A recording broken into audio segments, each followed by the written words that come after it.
Hello everyone, thank you for joining us once again on the channel. We'd like to say a very big welcome to you all. Good morning, good afternoon, good evening, depending on the time of day that we may be reaching you. Now, if you're joining us for the very first time, please do well to like, share, and subscribe to our channel. To all of our existing subscribers, please don't forget to give us a thumbs up on our posts as they come your way.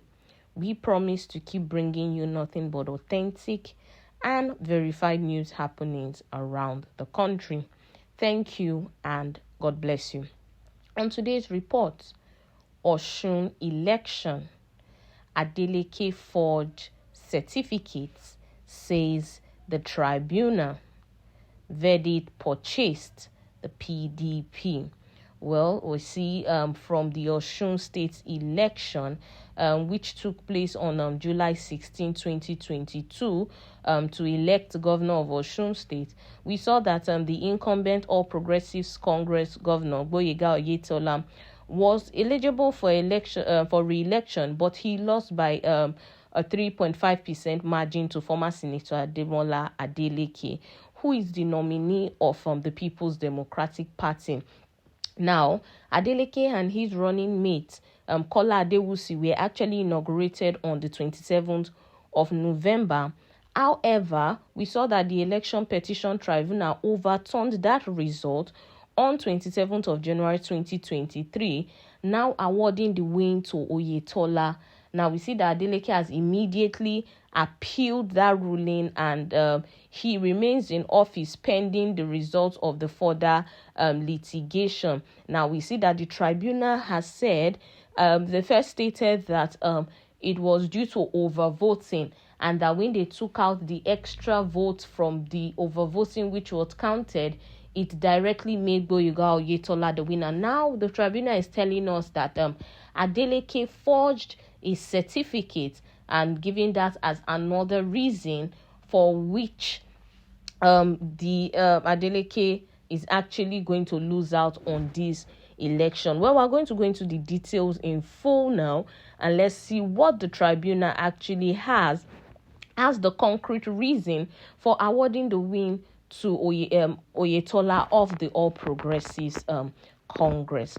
Osun State Election Petition Tribunal has said that the All Progressives Congress and its candidates in the July 16th governorship election, Adegboyega Oyetola, were able to prove a case of forgery against Governor Ademola Adeleke.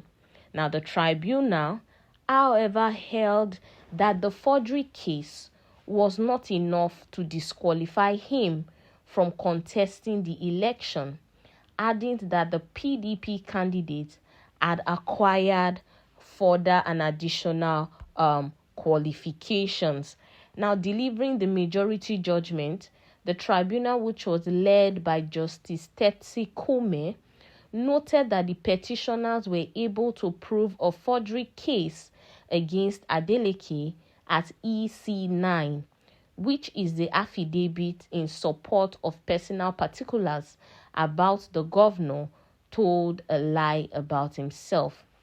Now, interestingly, the only member of the tribunal, Justice B.A. Ogboli, who gave a dissenting ruling on the judgment, aligned with the position of the majority judgment on the issue of disqualification.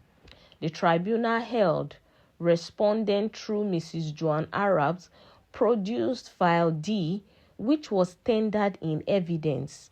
The said Exhibit File D is in respect of the election conducted by the first respondent in 2018.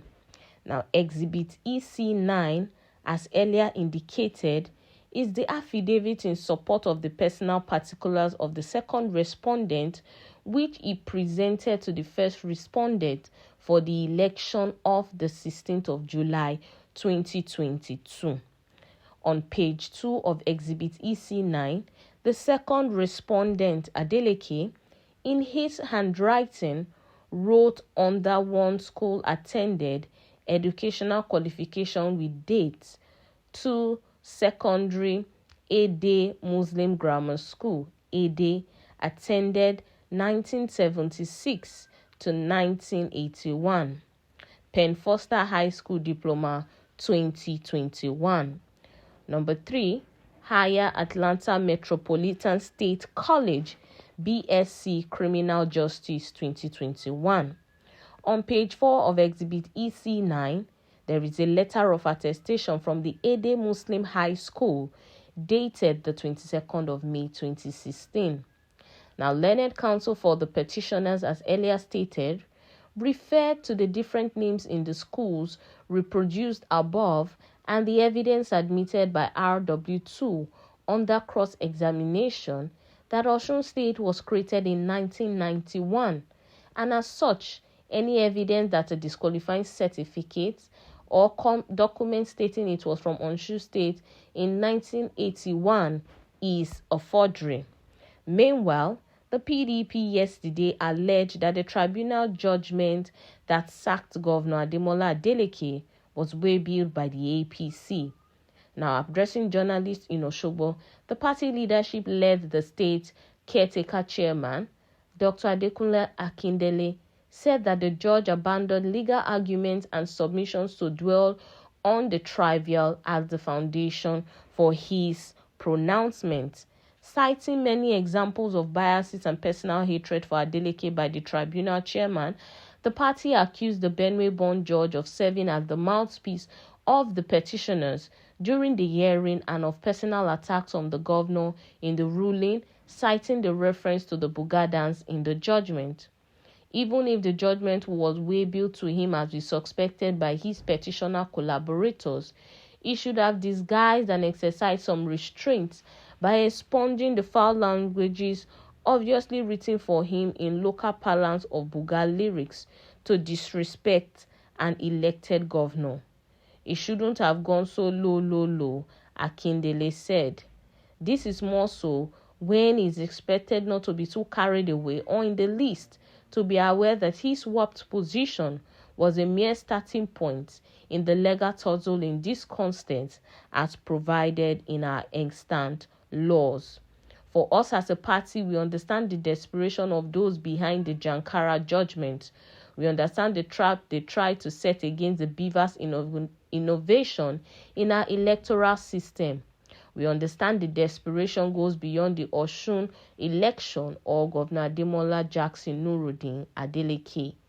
The evil plot is ultimately against the coming general election, where in their usual fraudulent habits, millions of voter cards have either been cloned, registered with ghost names, and are being made ready to be deployed, especially for the presidential election, in which they could smell their total rejection far ahead of time.